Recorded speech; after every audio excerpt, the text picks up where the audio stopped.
তো এখানে আমার ঘুগনি রান্না করার জন্য দুজনের জন্য আমি ঘুগনিটা রেডি করেছি। তো ঘুগনি রেডি করিনি, সরি, মটরটা রেডি করে রেখেছি। এদিকে একটু পেঁয়াজ, আদা, রসুন, লঙ্কা একটু কম খাই তাই অল্প একটু লঙ্কা দিলাম, কারণ ঝাল বেশি খাবো না, তাই জন্য এটাকে আমি রেডি করে এখন মিক্সারে দেব। তার মধ্যে হালকা একটু জল দিয়ে এটাকে আমি পেস্ট করে নেব।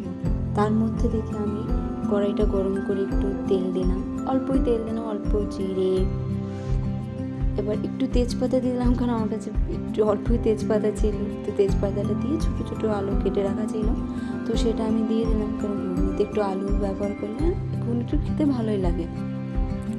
হালকা একটু হলুদ দিয়ে আমি ওটাকে নাড়াচাড়া করে নিলাম, যাতে হলুদটা ভালো করে আলুটার মধ্যে মিশে যায়। এবার আমি মশলাটা ঢেলে দেবো। মশলাটা ঢেলে দেওয়ার পরে আমি একটু হালকা নাড়াচাড়া করে তার মধ্যে একটু নুন দিয়ে দেবো। নুন দিয়ে অল্প সামান্য পরিমাণে, যতটা আপনারা খান সেই হিসেবে আপনি নুনটা অ্যাড করবেন, কারণ আমি আগে থেকে ঘুগনিটা সেদ্ধ করার সময় আমি হালকা লবণ দিয়ে দিচ্ছিলাম, তো এই জন্য আমি এখন অল্পই নুন ইউজ করছি। তো নাড়াচাড়া করে আমি 2 মিনিট এটাকে কষিয়ে নেব ভালো করে। তো কষানোর পরে দেখো বন্ধুরা, এটা আমার হালকা হালকা শুকিয়েও এসছে। শুকিয়ে আসার পরে হালকা নাড়াচাড়া করে যখন জল একটু মশলাটা কষা কষা হয়ে যায়, ওর মধ্যে আমি ঘুগনিটা অ্যাড করব।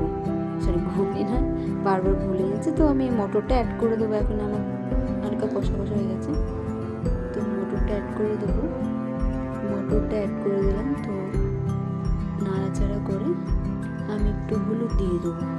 হলুদ দেওয়ার পরে বাস আমি হালকা চিনি দিয়ে দেবো, যাতে এটা কালারটা ভালো আসে, তাই জন্য আমি হালকা একটু চিনি দিয়ে দেবো। চিনি দিয়ে দিলাম। এবার জল দেওয়ার পরে ফুটে এসেছে। ফুটে আসার পরে আমি ঢাকনা চাপা দিয়ে এখন হয়ে যাওয়ার জন্য রেখে দিলাম। তো এদিকে আমার ঘুগনিটা রেডি হয়ে গেছে। দেখো কত সুন্দর লাগছে, কালারটাও কি সুন্দর এসছে। চলো এবার খেয়ে নেওয়া যাক।